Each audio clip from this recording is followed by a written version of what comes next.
This episode of the ThriveMore podcast, I interview John Pabon, and we talk about sustainability.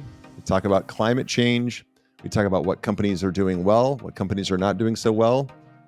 We talk about, are there too many people on the planet? So this one is a little more political than the average ThriveMore podcast, but I enjoy it. I think it's important information. John and I don't see eye to eye on everything, but I did find his viewpoints, and he has hard data on some things. And I read his book cover to cover, which opened my eyes to some of the things that we need to be doing. But you're going to find him to also be what he calls a pragmatic altruist. So not a tree hugger, not somebody who's chaining themselves to a gateway of a company or something to prevent traffic or what. He is about how do you affect real change in a responsible manner as a civil human being. And so he talks through that, but this one's different and in all the best ways. John has spent 2 decades in the business of sustainability. This is going to be a really good episode. After leaving his role at the United Nations, he traveled the world studying the impacts of sustainability firsthand in factories, on fields in foreign countries, and in Fortune 500 companies. He is globally recognized in sustainability with experience at McKinsey, AC Nelson, and BSR, which is the world's largest sustainability-focused business network. His personal mission is to move from theory to practical strategies that help people, governments, and businesses confidently make a real impact. John's first book is titled Sustainability for the Rest of Us, Your No Bullshit 5-Point Plan for Saving the Planet. Then he also has a second book just coming out called The Great Greenwashing, How Brands, Governments, and Influencers Are Lying to You. You can tell by just those titles, he is a great guy that doesn't pull any punches. And both those books are available now. We're going to talk about the first one in depth. I've read it cover to cover. I suggest you do too. So John, welcome to the ThriveMore podcast. Roger, thanks for having me. You betcha. For the listeners, John is awesome because we had some technical difficulties getting into this podcast, but we're ready to rock now. Fourth time is a charm. So, hey, John, I was really looking forward to this because I usually do business, health, wealth, but sustainability affects us all. And it's funny, as a father with a 23-year-old daughter and a 20-year-old son who are Gen Xers, and they, Gen Zs, and they definitely look and think about sustainability differently than me, a Gen Xer, has or was taught. And so it is interesting that they've moved out, but when they come home for the holidays and we get into these kind of discussions, there's definitely different varying viewpoints. And I really never know where the truth is, and the truth's always somewhere in the middle. And that's what I loved about your book. So before we jump into your book, the 5-point plan, that whole process, can you give the listeners just a little background of how you became so passionate about sustainability and really an expert in it? Yeah, absolutely. I was going to say, if your kids are Gen X, and I need your beauty regime because I don't know what you're doing for your skin, but it's working. So thanks for clearing that up. I kind of fell into sustainability by accident. It would have been 15, 20-ish years ago. And I know today people come out of school, they have degrees in sustainability, master's degrees, and that didn't exist. I don't even think it was called sustainability when I got started. It was just CSR, philanthropy, charity, these sorts of things. But as you talked about in the intro, I started my career at the United Nations, went into consulting, but always working with public sector clients in the public sphere. So that's where things got started. And then I moved to Shanghai. And for anyone who's been to Shanghai, you'll know it's consumerism on steroids. It is the biggest capitalist city in the world, much more so than New York. So I had to figure out a way to marry all of that public sector experience with a commercial city. And I fell into sustainability. So as a bit of level setting, I guess, for me and the work that I do, I work particularly with corporations and what they do with sustainability. So, hugging the trees, saving the polar bears, that's great. It's not my passion point. There's plenty of people that are doing that. I'm more comfortable working with business leaders around how they develop their strategy. So that's my approach to sustainability. So again, that marriage of that public sector altruism with the business-centric mindset is how I landed in sustainability. So a total fluke, but it's worked out pretty well. Yeah. I love in your book, you really take a stand and you say, look, the I think you call them greenies that hug the trees and chain themselves to public utilities or throw paint on whatever, to make a point. That's not really what you're about. You're about a proactive approach to this. So if you can speak to, let's start with greenwashing, right? I know that's really your second book, but you talk about it in your first book a lot too. But start with what that is, kind of why companies do that, why governments do that, and then we can go deeper on what do we do. Absolutely. And I think even maybe a step before that is to kind of frame sustainability, because I think if you ask people to define it, you're going to get a million different answers, because we don't really have a shared definition of it.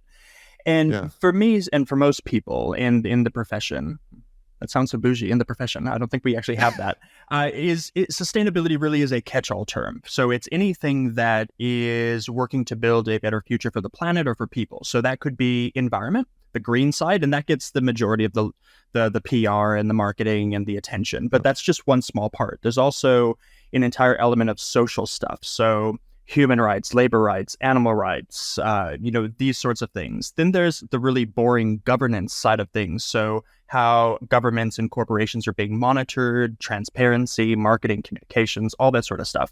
So it's much bigger than just the trees, which a lot of people don't know. So there's a lot more going into that, which leads then into this idea of greenwashing. So what is greenwashing? Greenwashing is when primarily corporations, but as I found out through the research of my second book, basically everybody, governments, international organizations, influencers, celebrities, wrap themselves in this language of sustainability, being green, being eco-friendly, being good for the planet, when the reality probably isn't so altruistic. Now, there's different kinds of this going on. Sometimes it's accidental, somebody over-claiming that they're good for the planet. Sometimes it's done on purpose, and that's the stuff that I'm really concerned about, the ones that use it to basically lie to all of us, to say, oh, I'm doing amazing things, but I'm not going to name names. I take my private jet to go get the mail. Sure. There's a lot of names you could name right there. Yeah. Yes. Yeah. I don't want to get you sued. Thank you. I appreciate that. So financially, greenwashing, I would imagine a lot of it is financially motivated to buy credibility, to buy followers, to buy customers. Maybe just, if you can, speak to the economics of that. Absolutely. And there's a massive economic play when it comes to anything around sustainability. And for me, the ends justify the means. So I'm not so averse to talking about money plus doing good. I think we need to talk about that more, especially when it comes to business, because that's how things get done. You need to fund this stuff somehow. As much as I would love us to have a different global economic system, we're blessed with capitalism. So this is what we have until some brilliant economic mind comes out with something different and we change. We got to work within the system we have, and that requires money. So I have no problem talking about that. The issue, though, becomes when you then get into this unethical behavior, the lying, the use of sustainability to lie to consumers, because, and we'll talk about it from the corporate perspective, the statistics are there. The consumers definitely want more sustainable products. You see these statistics all the time. I think the latest statistics in Australia is something along the lines of, and I don't think these are factual. I think there's a bit of massaging going on here, but 90% of consumers want to buy more sustainably or from companies that are more sustainable. Maybe not, but it shows at least the direction that we're going in. And these companies are not dumb. They know that. So they're trying to tap into that by any means necessary. Post-COVID, and yes, I know we're still in the middle of a global pandemic for sure, but as we've come out the other end of it, myself and my colleagues have really noticed an uptick in greenwashing. And I think a lot of that is because of the renewed sense from consumers that they want to do something good, or they want to have better things in their body or on their body. So all of these are really showing up in marketing departments and the way they're positioning their brands, and then capitalizing on sustainability less as the business imperative that it is, because it is one for these businesses, and more as a fad they can tap into just while they wait for the next thing. Sure. So one of the examples you give in your book, your first book, Sustainability for the Rest of Us, is this example of Starbucks eliminating straws. Everybody hates. I don't think we have to argue. Everybody hates paper straws. Not the thought of not why, but just the actual use of them. And Starbucks has eliminated straws for this strawless plastic lid in their drinks. yet you write about that it takes more plastic to manufacture the strawless lid than it did the lid in the straw.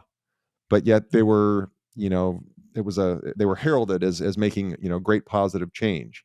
Which is one clear sign of greenwashing is when a company will misdirect you using a lot of statistics or information that we assume, because most of us grew up understanding that there are rules around marketing and there are things you cannot do and things you can do. You're not supposed to lie to consumers. These are sort of tried and true things that today, for some reason, governments aren't cracking down on. So when you look at a claim from a massive organization like Starbucks saying, yes, we did the right thing, look at this, and we're really listening to all of you and not wanting plastic straws, so we did the right thing, they don't expect you to actually peek beneath the surface and realize that, oh no, it's actually worse than it is before. Plus, those stupid lids drip coffee all over your shirt. So it's like the paper straws. They're not even utile for people. So it's a massive form of greenwashing, and I don't think they've even come out to apologize for that. This was back in 2019, 2018 that they did this. So they still have a bit of work to do in that sense, but they're not the only one. It's basically the majority of corporations. I mean, fast fashion is a great example of an industry that is rife with greenwashing. Zara is sort of the poster child for greenwashing. They will gladly tell you about the recycling box they have in their stores where they expect you to, recycle your old clothes, but they tend not to tell you about the, poverty level wages they're paying to their workers in Tunisia, that they literally have a system called working to the minute, where a woman will walk around the factory with a stopwatch, timing everybody to make a certain amount of clothes every minute for gosh knows how many hours a day, 12, 14 hours a day. So as a consumer, I totally understand that it's really difficult to know when this stuff is happening, because who has the time and inclination to do all the research to know that that's going on? So brands know this, not all of them, but a lot of them, the unethical ones, they know this and they're tapping into that. They don't expect you to do the research. They don't expect you to know what's actually happening behind the scenes. And one of the unfortunate benefits of living in this particular timeline that we're all in is that we do have to do the research until more companies are truly doing the right thing. Yeah. Yeah.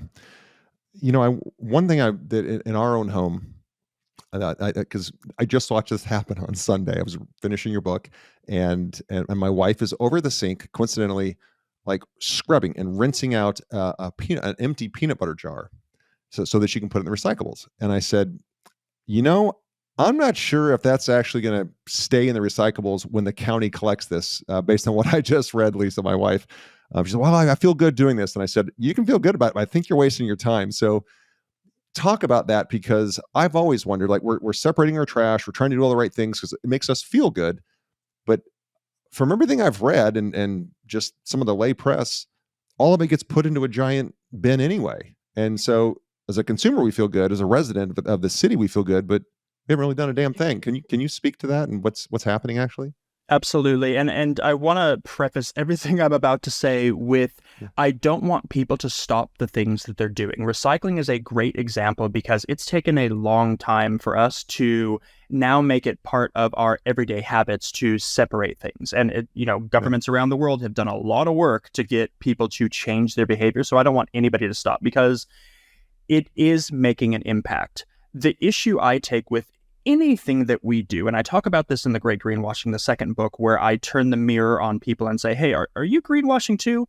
And that's because a lot of times we will do things like scrubbing out a peanut butter jar so it can be recycled. We'll separate our aluminum from everything else because we think by doing that, we have made a massive difference in the future. And that's not the case. I think we're overstating what we've actually accomplished. And that's a dangerous position to be in, because if you think by recycling, you have done your part, you're delusional, which is terrible to say. And it's not anybody's fault they're delusional, but I don't want people resting on their laurels thinking they did their part when there's so much more they could do.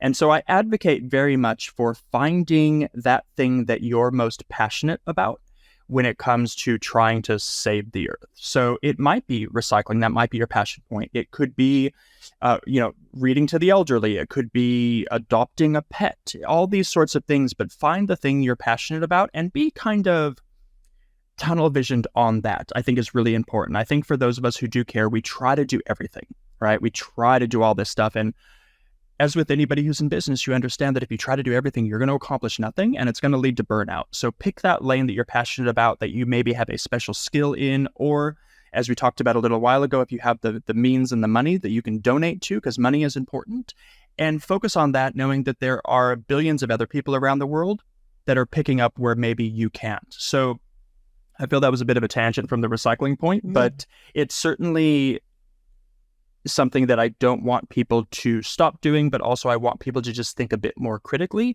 Am I having the biggest impact? Because if you're spending the time washing out a peanut butter container, then you obviously care more than probably a lot of other people out there. So what can you do that's tapping in to that passion, to caring for making a better future that actually has a massive impact? And I'll end this little bit with the statistic around recycling, which is really disheartening, but totally true. Household recycling in the United States makes up about 8% of all recycling that exists. The other 92% comes from businesses. And because the infrastructure doesn't exist to actually recycle all that 92%, I think the latest statistics show that about 55 to 60% of it, max, is actually being recycled. The rest of it just goes to the tip. So as you said, a lot of this stuff isn't actually making it where we think it is. Yeah. Let's just back up 1 second. I think it's important that we define, or you help define, sustainability, which I think gets commingled and conflated with global warming, right? And if you can give your definition of sustainability, and then maybe how that is different or how it relates to global warming, and then I'd like to go there and talk about global warming and get your opinion. And just after your book, I have some new thoughts around that as well. So if you could just give us the definition of sustainability versus global warming and how they relate or do not. So again, sustainability is that umbrella term for anything that deals with building a better future, or the things that are the component parts of that, which global warming is one of them. Climate change is also another one, but those two things are very different scientific principles. So I don't want people to get confused. And I know that is a big part of why we haven't made as much progress as possible, is because we're really bad at getting people to understand what we're talking about and the marketing side of it. So global warming fits neatly within the concept of sustainability, but it is an entirely separate scientific thing. So global warming is just the general idea that right now, because of man-made things we're spewing out into the atmosphere or into our water or X, Y, and Z, we're causing outsized warming beyond what the typical measures would be. So a lot of times people say, oh, well, we've always gone through cycles.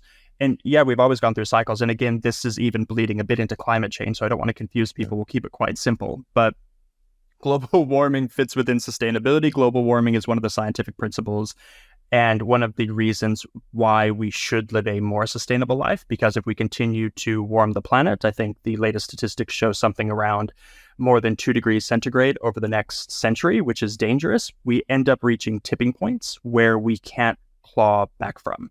I feel that didn't really explain it as well as I probably could have. I'm certainly not a scientist, but there are limits to how much we can warm the planet in a given period of time, and we're going well beyond those limits. And because of that, there's going to be massive negative repercussions that it's not going to be for our grandchildren. These are the repercussions that we're already seeing. But the unfortunate thing is we're sort of like the proverbial frogs in a boiling pot. We can't see that this stuff is happening around us, but the impact of global warming is absolutely happening all around us. And how is the definition of global warming? Because it's gotten politicized, right? You know that. I mean, especially in this country. John is from Los Angeles. He lives in Melbourne, but he's born here in the U.S. How? And it's crazy. Like if you say global warming, you're on the left, and if you say I don't believe in global warming, you're on the right, which makes no sense because it's all Mother Earth to me. But that's how it's landed. But how is global warming decidedly different than climate change? So They're two separate scientific principles. The global warming, as we talked about, is just the general idea of the planet warming, and there are parameters that we can't go beyond. Exceed. Climate change is a longer term viewpoint of global warming. I guess that's the simplest way to say it. So climate change is over a very long period of time, and what we've been seeing, particularly over the last 150 years since the Industrial Revolution, 150? It's probably a lot longer now, almost 200 years since the start of the Industrial Revolution, we have negatively impacted the long-term projections of where the planet's climate is going. Does that mean we can't fix things? No. Does it mean things are going to be how they were before? Also, no. It's going to be somewhere kind of in the middle. So we will need to adapt. We will need to, and we already are adapting in terms of how we build what we like to call climate resilience. So if your sea levels are rising, you build a seawall. So these sorts of things that are already, the adaptations that are already happening. Yeah. So here we go. And watch me get canceled for doing this. But when I read your book, and I've thought about this, but you have the numbers. I should have written them down for notes, but you have the numbers where, there was 500 million people, for the longest time. And then finally we reach 1 billion people. And then quickly we go to 2 billion people. And I know where this is going. Yeah. and so, like, were we supposed to ever have 10 billion people on this planet? Like, could that not be controlled? Like, I know everybody's like, oh, it's the smokestacks and it's all the plastic that's been thrown away and all. Or is it 10 billion people that this planet maybe wasn't designed to sustain? And now we have medicines and we're keeping people alive a lot longer than maybe they were originally supposed to live, because we certainly are living longer than we ever have. So I don't want to sound, heartless, but I also think there's no Darwinianism happening right now. We're not allowing nature to thin the herd, if you will. I would love to get that's kind of the science behind what 10 billion people's effect is on this planet. So I suppose we don't need to preface anything. We'll just get straight into it because there's a lot of prefacing that could go on. But sure. The number one thing that all of us can be doing if we really want to make a positive impact on the planet is having fewer children. And I know people watching this or listening know that there's two middle-aged white guys talking about people not having kids, and they're thinking, oh my God, it's a eugenics program. No, that's not what I'm talking about. I'm just quoting the statistics, because if you think about it critically, you can tell, and you know that if there are fewer people on the planet, there's less resource being sucked up by us. We're very resource-intensive animals, to say the least. So I'm not saying don't have kids. Have all the kids you want. I'm just saying, think if you are in a position to do so, to have one fewer child, based on the statistics, you are going to have an outsized impact versus going vegan, versus not buying a car, versus recycling things. So all these things we, again, think are making a massive impact pale in comparison to the things we could actually be doing. And besides, if I think about it critically, and I don't have kids, you have kids, I don't have kids, but in this economy, why would you want a kid? They're expensive. So just from a pure self-preservation position, why would you want one economically? So there's that. So that is certainly something that people can consider if they're able to do so. It won't be for everybody, but for those who can, feel encouraged to do so. There is a concept called carrying capacity, where the Earth can only take so much when it comes to humans of our resource intensiveness. There's only so much to go around. There's only so much food, which we're already butting up against. Having to do things like plant-based food, foods made in a lab. These are cool innovations, but at the end of the day, they're responding to a very real need that we're running out of food. There is only so much land we have. And I know there's been statistics that float around, for decades now saying, oh, if you took the whole population of the Earth, you could fit them into Australia or something ridiculous like that. And that's maybe the case. But, at the end of the day, that's not something we really want to aspire to as well. So there is a limit to what the Earth can provide for us. My next book, if I am insane enough to actually start writing it, is going to be around this concept of doomism. Doomism is this idea that is being pushed primarily by fossil fuel companies and their sort of think tank. So it's a form of greenwashing that says we're doomed, we're screwed, there's no need to be doing anything because what's the point? And obviously, those sorts of companies and organizations want the status quo to remain because they benefit from it. So they're pushing out these narratives, these false statistics that counter the science. And one of the recent incarnations of this is saying that all of these issues around carrying capacity that we talked about, the amount that the Earth can handle, are not true. They've all been falsified, right? So we're totally fine. There's plenty of room. So for anybody listening or watching that has seen some of these statistics show up on social media, just be very cautious of them because they may or may not, probably may not, be actually true when it comes to carrying capacity. Hey everyone, as you know, I don't have any advertisements nor sponsorships on this podcast. My only ask of you, the listener, is that you share this podcast with someone that you know, a friend, a family member, a coworker, or a colleague who may benefit from this information, may benefit from today's guest, from the value that they're sharing with the audience, with you, the listener. When you share this podcast and our audience grows, it allows me to book more and more guests who have a great message, great nuggets of wisdom that you can benefit from, and again, your network can benefit from. So please, right now, push that share button, send it to somebody that you care about, and let's get back to the interview. So you talk about fossil fuel companies, and we know that burning fossil fuels is not good for the environment. Can't even imagine somebody working for ExxonMobil would try to contradict that. Well, they probably would, but they do. The science is there. However, okay, great, you buy a Tesla. Well, how do you think we generate the power to charge that Tesla? It's still mainly fossil fuels, right? It's still mainly fossil of one form or another. So to me, it's really trading one sin for another, so to speak, on, well, I drive a Tesla, so I'm responsible. Yeah, but you know how you got the power from the grid? They burned fossil fuels, or they combusted fossil fuels to create that power to fuel your Tesla. So I guess that when we were doing our pre-interview for 3 minutes or so before we went live here, I told you I started to finish your book, and I still don't know what the hell to do, because I'm not sure if I should recycle. I'm not sure if I should buy a Tesla, if I shouldn't buy a Tesla. I'm definitely done having kids, so I'm tuning out. But John, what is, like, for the layperson? I'm going to get up tomorrow. The audience will hear this. The listeners will hear this. What can they do so they can feel good about themselves for taking action, but not, as you say, chaining yourself to a public utility or throwing paint on a fur coat or something like that? Like what can they do so that it's not radical, but I'm making a difference. I made a difference today.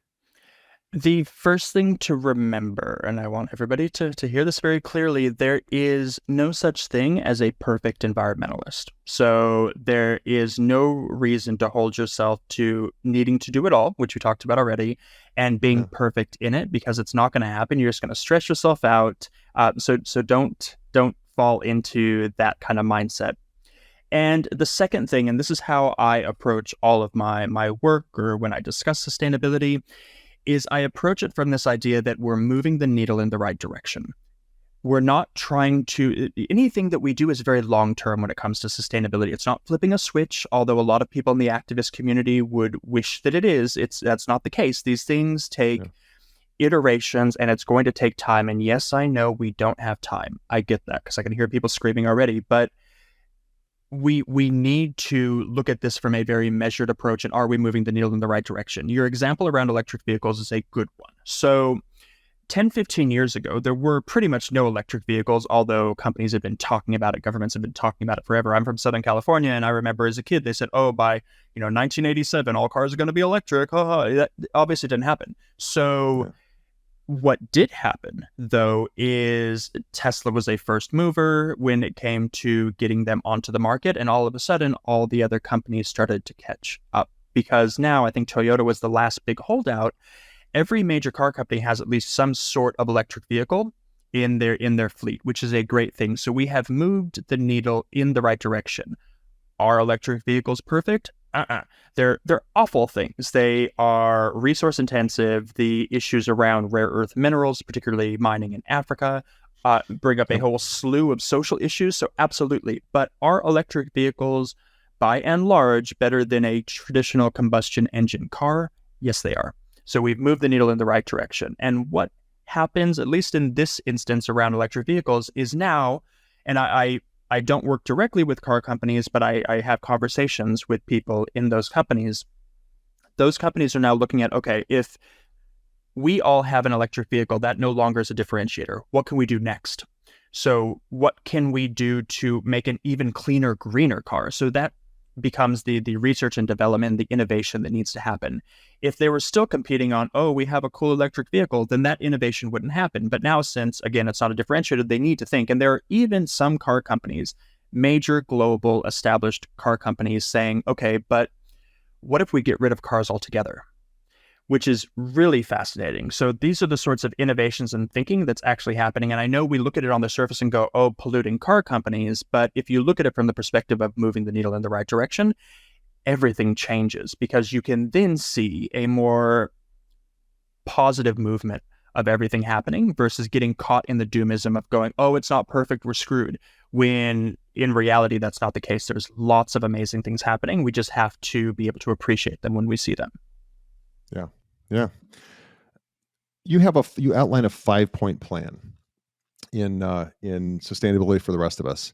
Can you, from a high level, talk about that? Which, again, just full disclosure, I finished it. I read the 5 points, and I said, it was kind of like you said, you just got to take action and do something. That's the first step. But if you can talk through those 5 steps, and maybe I'll get more clarity on how to make a difference, one day at a time, so to speak. So just kind of run down that list if you could. To your previous question, which I failed to answer, where you said that you didn't know what to do after reading the book, that's on purpose. Yeah. Because I don't want to direct people in one way or the other in terms of how they, in their personal lives, can make change. Because I think we get too much of that. We get told, do your recycling. We get told, don't do this, do that. And I leave that to the activists to do. Like, it's not up to me to choose your passion point. That's up to you. But to the 5-point plan and the it's actually, I think, the third or fourth point, but it should be the first one, is to be what I call a pragmatic altruist. I call myself a pragmatic altruist, and basically that's just a fancy way of saying, wear your heart on your sleeve, do good things, build a better future, but do it strategically and pragmatically. We talked a little bit, or we alluded to the activists and some of the antics that they do. Just Stop Oil is an amazing example of being altruistic, caring, because they're obviously very passionate, but not being very pragmatic or strategic with what they do. Throwing paint on a priceless painting, and yes, I know there was glass in front of it, that's not the point. It doesn't do what they think it's doing. It's not raising awareness, it's not getting people on side, it's basically making the issue of climate change and environmentalism more fringe. Because if you're 99% of people in the world looking at somebody do something like that, you go, well, I don't want to be associated with that. I don't want to be associated with people that destroy culture. Why would I want to? So it's actually worked against them. So it's not pragmatic. It's not strategic, even though it may be altruistic. And on the flip side, if you're overly pragmatic and strategic, you tend to lose a bit of your soul. So it's finding that balance. And that's the first step for people if they do actually want to change what they do. But I think more so the psychology. I'm not a psychologist, but the psychology of how they approach change. The second is to get informed. So really understanding, like people are doing right now by listening to this, what sustainability is, what the big issues are, what you can actually do. So really to inform yourself and use that as a jumping off point is super important. The third, which we talked about, is finding that passion point. I say you can do anything, but you can't do everything, which is so true. I didn't make that up. I don't know who told me that, but it's such an amazing adage, I think, for anybody in any part of their life. Pick your passion point. You can't do it all. There's this idea of, we can curse on here, don't be a dick is another chapter where I look particularly at those who are so tunnel vision, they don't see the forest for the trees. So particularly those in government, academia, and I think I make a call out for the activists and the vegans. So those who do not meet you where you are. And I encourage people to certainly think of your audience when you're talking about things. If you're passionate about building a better future, just know who you're talking to and know that they may or may not be on the same page as you. But if you want to convert them, meet them where they are. And the final point, don't try, do. Once you find out what your passion point is, once you're educated, once you become that pragmatic altruist, just get going, because there's really no time to waste. I appreciated the Yoda call out in your book. I'm huge Star Wars fan from being a kid, so I love that. You game props with me there. Well, a couple last questions on this, and then I just have a few closing questions for you. But I also struggle with because I've had this conversation with people of a younger generation, which can to me feels that they're a little more liberal than the way I grew up. Although I'm pretty socially liberal, fiscally conservative.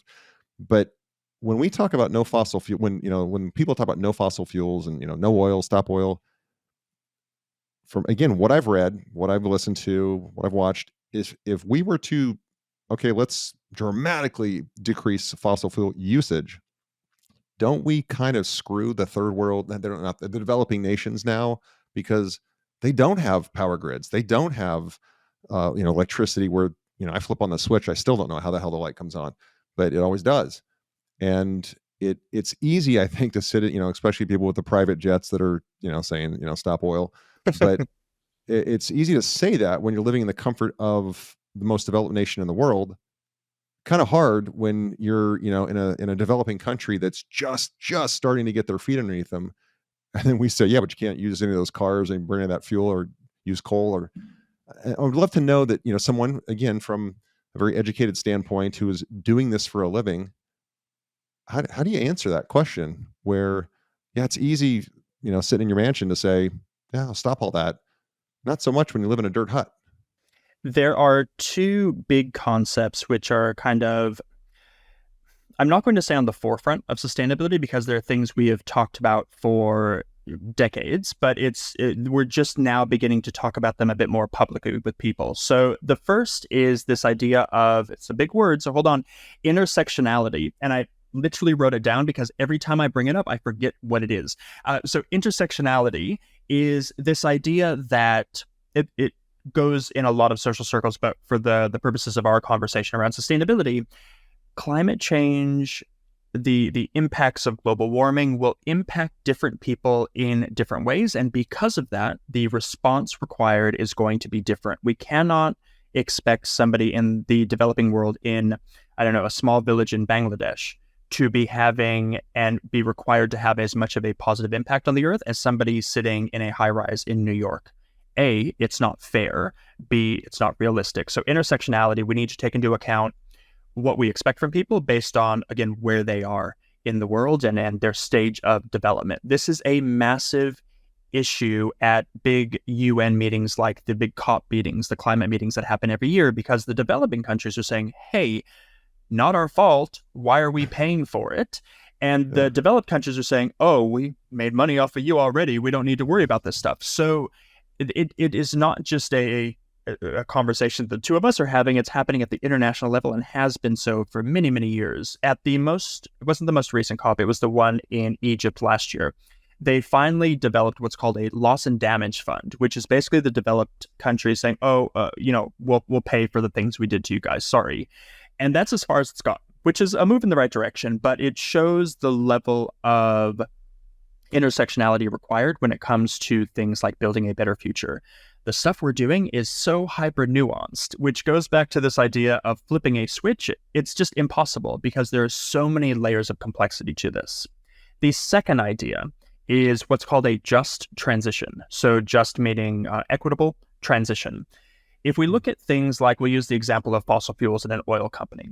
So if we were to shut down an oil company tomorrow, there's going to be a lot of negative impact on the environment because we still require a lot of that stuff. It's the unfortunate reality. So we do need it until there's something transition to something better. But what do we do with all the people? Because they all need a livelihood too. One of the key tenets in the social area of sustainability is making sure everybody has a very good livelihood and they're happy and healthy and they live a decent life. So if you get rid of their jobs, then what happens to them? So we need to transition to these sustainable solutions in a just, equitable way for everybody. And that's going to look very different depending on if you're in New York versus if you're in Dhaka. Yeah. I really appreciate that you made that point, because very few people, especially activists or just people who are super passionate about any given subject, that's so important, but they don't think about the downstream effects where, okay, well, now there's 4 million people that are unemployed. They used to make pretty good living and pay the dry cleaner, go out to dinner, which made the restaurant successful, go to the movies and made that, I mean, so you're right. There is no switch. And I get most frustrated one, when I hear people say the government's going to fix it, because that tells me right there, now we're really screwed, because nobody's coming to save us. They've washed their hands. There's an amazing web resource called the Climate Action Tracker that has been tracking how companies are performing versus their Paris climate targets, which come up for renewal next year. There are exactly 0 countries on track to meet their Paris climate targets, which shows you just how much the governments actually care. They've washed their hands of this stuff. Are all governments bad? No. There are a few governments around the world that are doing okay. The EU as a collective is doing pretty good things when it comes to sustainability. China is a fascinating case study of building a sustainable nation. And Australia is doing a few things when it comes to greenwashing. But by and large, don't trust that governments are going to come save us. No. So let's before I get to these last few questions, you make a very controversial statement, not incorrect, but just it's a controversial statement that, we in this country, in America, will, say all kinds of crazy things and negative things about China. And maybe that was warranted at some point, but you've been boots on the ground there and have seen a very, very different perspective of them being very proactive. I don't care for their human rights issues and all that other stuff, but from a sustainability perspective, it seems like they may have a leg up on that.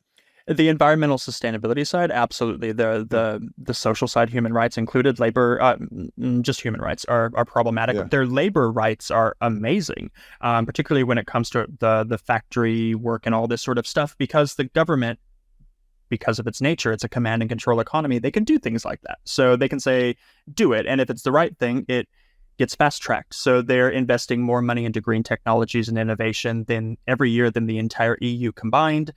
The amount of upskilling of getting people from blue-collar jobs to white-collar jobs is astounding. We're talking, on the order of millions, right? This is scale that other countries don't have. And I think ultimately the little earworm I want to give to people is, don't discount work that's happening maybe not in the traditional Western, Northern, or developed world, because the developing world, those that are actually on the forefront of climate change and sustainability because they see the impacts of it every day, they can't have an academic discussion. They can't have a panel of people just talking about great ideas. They need to get their hands dirty and do the work because it's impacting them. The idea that you step outside your door in a lot of developing countries and you're either going to drown because of rising sea level or you're going to choke to death because of pollution, that's a real and present danger that they need to do something about. So these places, not just China, but a lot of places in the developing world, are they perfect? No, a lot of them are really bad.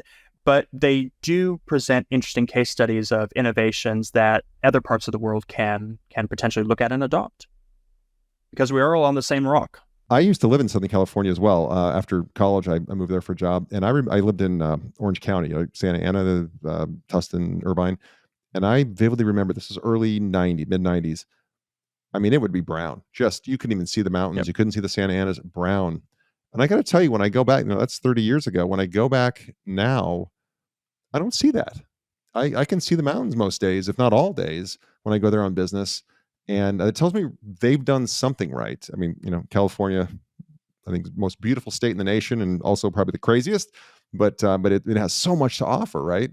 But they've done something right around pollution, and maybe it's just better cars, whatever. But I just remember seeing it as a 25-year-old and going, "This is not right. Like this is not sustainable," to use that word. I think it's an interesting example because it was sort of the perfect storm of, and I remember as a kid having, I forget what they were called, but basically you weren't allowed to go outside. And a lot of people look at that and they go, oh, but that's just for the developing world. No. This is me as a kid in the, the wealthiest country in the world, right? So the wealthiest state in the wealthiest country. So no, it's very much a real thing. So it was a perfect storm of awareness raising, because obviously it was right in everybody's face. They knew there was a massive issue. The media getting on board because they talked this thing up to educate people. The government then stepping in and saying, hey, we better do something about this because business is being impacted. So all of those pieces working in tandem to really make change. And yeah, there's still bad days, but it's not like it was in the 1980s. Mm-hmm. So all of those pieces working together. And it was the same way when we think of The hole in the ozone layer is another great example where you had a clear and present danger. It was easy to understand, generally speaking, because it was sort of bite-sized. There was a dragon to slay, and everybody got together to tackle it. And now, yeah, the hole's still there, but it's a lot better than it would have been had we just left it alone. And there's less, hairspray in the world, which is great. Yeah, exactly. All right, so a couple last questions here. Listeners know I'm an avid reader. I just love to consume books. That's my preferred way of learning. Is there a book that you could recommend that you've read, and when you put it down, you said, okay, I will never think about XYZ subject the same again because of this book? Is there one you can recommend to the listeners? Barbara Demick's Nothing to Envy is probably one of the books that fits that perfectly well. She was the Korea bureau chief for the LA Times for quite a while, but she writes, in that book at least, she has managed to get stories from North Korea and to really paint a more, I'm not going to say balanced, that's not the right word, but a very intimate picture of a place that we really don't know too well. And I know that has nothing to do with sustainability, but that absolutely fits the bill of a book that is life-changing is a strong phrase to use, but it certainly changed the way I think about things. Yeah. Oh, thank you. And we'll put that in the show notes too, so that YouTube, Spotify, Apple, they can just click right on that. So a couple last questions for you. I asked these last two of every guest, and they're great to hear your perspective. So you have, this cause that you're very passionate about and that you've created a livelihood around. But let's fast forward to the end of your life, and you've lived this rich, full life, and we're at your funeral, and you're looking down from above or wherever, and a loved one is reading your eulogy, but that person can only choose 3 descriptors to describe you in your eulogy. What 3 words would you hope describe the life that you've lived when that day finally comes? That's a very good question. I've been through personal branding. This is a great part of personal branding. One of those questions they ask you as well. Now that's that might be the best question I've ever been asked on a podcast. Thank you for that. Pragmatic is, I don't know why that came to the front of my head, but that's it. So you trust your gut. So pragmatic, I think would be one. Passionate is another, even though that's super floofy. I know I hope they say that about me. And I'll take a liberty and use a phrase instead of a word. Committed to the cause in the face of adversity. Yeah, love it. I'm sure there's a term for that in one word. Yeah, it's whatever. Literally, you're right. Whatever comes to your heart. I love that question because you talk about personal brand. I love that question because I think I ask it selfishly too, because it reminds me of what 3 words I hope my family says. And if we just all in this world keep those 3 words in mind, whatever those 3 words are to us, the world will be a lot better place, because there's your litmus test for decisions you're going to make. There's your litmus test for how you want to interact with others. But it's easy to lose track in a busy day of really what 3 words you're going for in your life. And so that's why I love that question. Well, in business, we always say work with the end in mind. And I know that's morbid, but yeah, no, you're right. Absolutely. No matter what, it's coming someday. So let's, give it your best shot.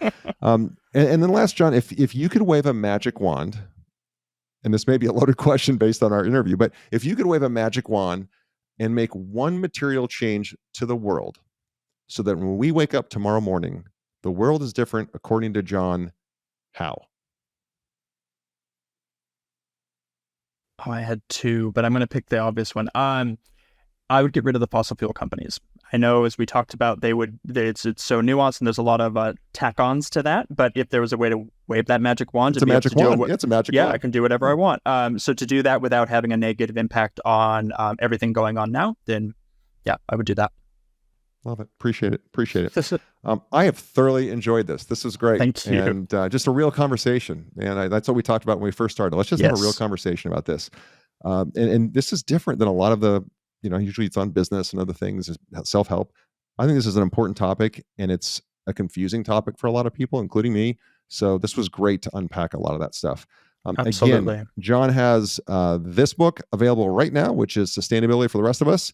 By the time this podcast comes out, his second book, The Great Greenwashing, How Brands, Governments, and Influencers Are Lying to You will be out as well. Yep. John, most important question, how can people follow you, get in touch with you, be part of your mission? Excellent question. So there is my website, which is probably the easiest source, so johnpabon.com. I'm big on TikTok. So I don't know how that happened over the last year, but it's been an amazing social media channel to really get this sort of message out, not because it tends to skew younger. What I've actually found out is that a lot of people that are super passionate, it ranges across the generations, which is amazing, but it allows for longer form discussions around things that are super difficult to understand, which, things like the other social media channels where you have 10 seconds to explain a super Sure. complex topic, it's a little difficult, but TikTok allows much longer form. So find me on TikTok as well, John A. Pabon. Somebody took John Pabon already, okay. So John A. Pabon. Perfect. And we'll put that in the show notes as well. Thanks. Again, thank you so much. I really appreciate your time today. I really do. Absolutely. Thanks, Roger. Thank you for tuning in to the ThriveMore podcast. Don't forget to take a look at the show notes for any of the resources that we mentioned during the podcast. And if you haven't already, be sure to hit the subscribe button and turn on your notifications so you have access to the latest and the greatest. You can connect with me on any of the socials at Real Roger Martin. And be sure to check out our website, ThriveMoreBrands.com. There you'll find information on the brands we support and information on franchising. Thanks again for tuning in.